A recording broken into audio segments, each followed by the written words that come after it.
Bill Gates owns more land than all of the entire city of New York.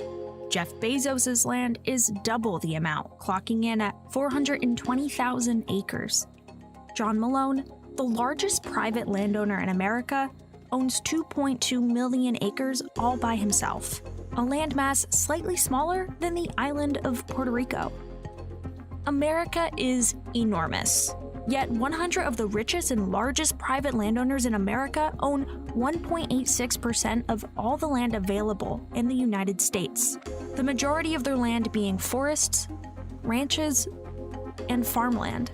Some people like myself find farms beautiful and peaceful and a nice place to live.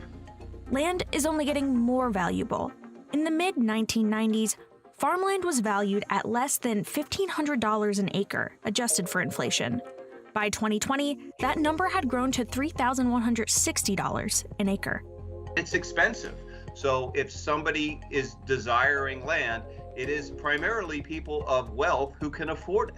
Institutional capital is growing and it's becoming a bigger piece of the market. It's about a $3 trillion asset class when you look at the whole U.S. However, not everyone is benefiting from the rise in farmland prices. It's going to continue to be harder for farmers, for beginning farmers like myself. If prices continue to go up, everything's going up. Land is critical, and it's the center of how we survive and persist as communities and as people. And farmland in the U.S. is something that we don't think about that often. So, why are the ultra-wealthy investing in farmland? And what impact will it have on the agricultural industry? In 2020, Bill Gates made headlines for becoming the largest private farmland owner in the U.S. He had accumulated more than 269,000 acres of farmland across 18 states in less than a decade, shielding his purchase by buying up land through shell companies. Why?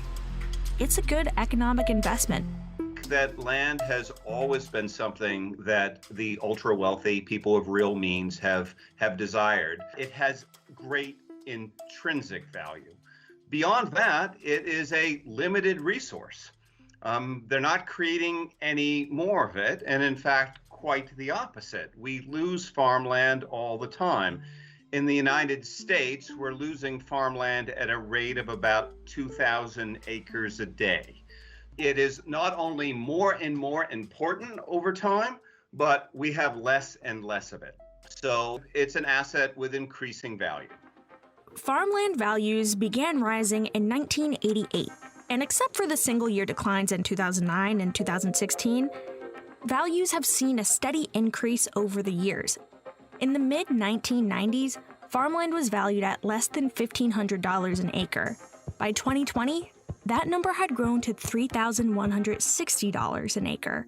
It's not correlated with the stock market and other major asset classes, and so people like that diversification. And it's been a very stable performer. If you go back to COVID, when the stock market, lost 10, 20, 30, 40% at the beginning of COVID, you don't wake up and find out that your farmland's worth 50 cents on the dollar the next day. Bill Gates is not the only one eyeing this investment. In 2011, the top 100 largest private landowners owned about 32.7 million acres of land across the United States. Today, that number has grown to over 42.1 million acres, roughly the size of Florida and Connecticut combined. His farmland grows onions, carrots, and even potatoes that are used to make McDonald's French fries. Thomas Peterffy is the 17th largest private landowner in the U.S., owning 581,000 acres. The reason I own lands in the Midwest is because these are agricultural lands, right? And that's where the farms are, right? I'm not farming in Boston. If someone is really interested in acquiring a piece of land, and with farmers, once you own one parcel, you often want to own the parcels that are adjacent to it. So if you can make those purchases quietly, it might be a far more successful way to make those purchases economically. They were not one large transaction, there were several smaller pieces, and they were usually purchased at auction. The vast majority of the land held by the largest private landowners are forests, ranches, and farmlands, located in states west of the Mississippi River, with few exceptions like Maine and Florida. When we think about farmland, we think about the Midwest being, the most fertile, most valuable farmland in the world. And I liken it to being the Manhattan of farmland when you look at Iowa, Illinois, those types of regions. But then when you look at California and the Pacific Northwest up in Washington and Oregon and the Mississippi Delta, those are some other major regions that you'll see a lot of that major capital playing in. And that's where the agricultural productivity is. Today, the U.S. Department of Agriculture estimates that 30% of all farmland is owned by landlords who don't farm themselves. Buyers often purchase land from farmers who have owned it for decades, many of whom are asset-rich but maybe cash-poor.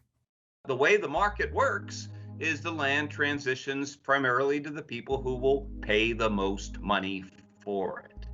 So a lot of farmland gets purchased by non-farmers. I think many farmers would like to see their land remain in agricultural production, would like to sell it to another farmer, but the economic realities for them are typically that they've spent their life farming, their retirement, their equity is all in the land and tied up in selling land. Institutional capital is growing and it's becoming a bigger piece of the market. And it is part of that wealth transfer that's happening when you look at the demographics behind who owns farmland. A profit can also be made by utilizing the land in numerous ways. Approximately 39% of the 911 million acres of farmland across the U.S. is rented out to farmers. And 80% of that rented farmland is owned by landlords who don't farm themselves. For a lot of non-farmers who purchase property, they may then hire somebody to farm the property for them. They may lease the property to be farmed by others. And leasing is actually often a very good strategy for farmers if it's a well-structured lease. What we're seeing right now on Midwest cropland cap rates, it's close to 2.5 right now. And so, you go buy a farm and you put that cash rental lease in place, you're going to be looking at about a 2.5% return on your capital. In some cases, there are tax incentives that incentivize landowners to have farming occurring on their land. And that is giving them a tax break essentially for the work that the farmers who are leasing from them are doing. But it can, in some cases, mean that the farmers get a break on the lease price as well. The involvement of private landowners has had a significant impact on farmers in the United States. Some argue in its support, suggesting that the process of leasing farmlands has given new opportunities for farmers who wouldn't normally be able to afford to farm. One of the biggest barriers for incoming farmers is the high cost of farmland. And one way around that is if you can have a good lease agreement with a landowner, you can farm successfully without having that initial outlay of cost. So the young farmers are just as happy to lease the land, because whether you are young or old, it's a business, right? The business of farming is becoming more and more specialized. There are the people who concern themselves with what to plant. There are the people who do the planting, who own the machines and work the machines. And then there are the people that market the produce. So in efficient farming, it's not one person that's doing the whole thing. Those who are against the idea worry that new farmers can't compete with the likes of Bill Gates when it comes to acquiring land. People are swooping in that don't even live in this community and land grabbing. They can live in California and be able to purchase property here in our city just like that. But somebody that lives here, that works here, that cuts the grass next door because that lot hasn't been cut in a year, that picks up the trash on the streets. They attempt to purchase property and they have to go through hoops and hoops and hoops. With increasing competition on land and increasing values of land, it really puts farmers in a challenging position because they are not competing against individuals with the same income as them. I pursued the purchase of a 10-acre farm here in urban Louisville a year ago this month. And the owners asked for $1.75 million, right, for the property. In urban Louisville, Kentucky, $1.75 million, right, for 10 acres. I couldn't afford that, but a developer swoops right in and is able to take that offer, that opportunity right out from under me because they could. And while leasing might sound like a good idea on paper, it often puts farmers in a tricky spot. The problem with leasing is that it really doesn't give farmers the long-term security that they need to invest in their business. If someone is saying, well, we're going to sell the land now, you have the option to stay or you could leave, that can put farmers in a really tricky spot. In some areas, the engagement of private landowners has also led to soaring housing prices and cost of living. When you look at these rural communities, there's definitely winners and losers in terms of various parts of the country. When you get into the Mississippi Delta, for instance, where they've lost a lot of the tobacco industry or the cotton industries evolved through the years, you've seen some of these towns really struggle and they've lost their industry, and that's created a lot of poverty in some areas of agriculture. The jury is out on whether private landowners are a force for good or bad for agriculture. But more farmland is expected to make its way to the market in the future. When you look at the demographics around who owns land, it's impractical to think that farmers are going to buy every acre that transitions over the next 20 years. We think in some form or fashion, about 50% of the farmland in the U.S. will turn over the next 25 years. Well, at this time, I would say that the jury is out on whether or not large purchases by the ultra wealthy is a good or a bad thing.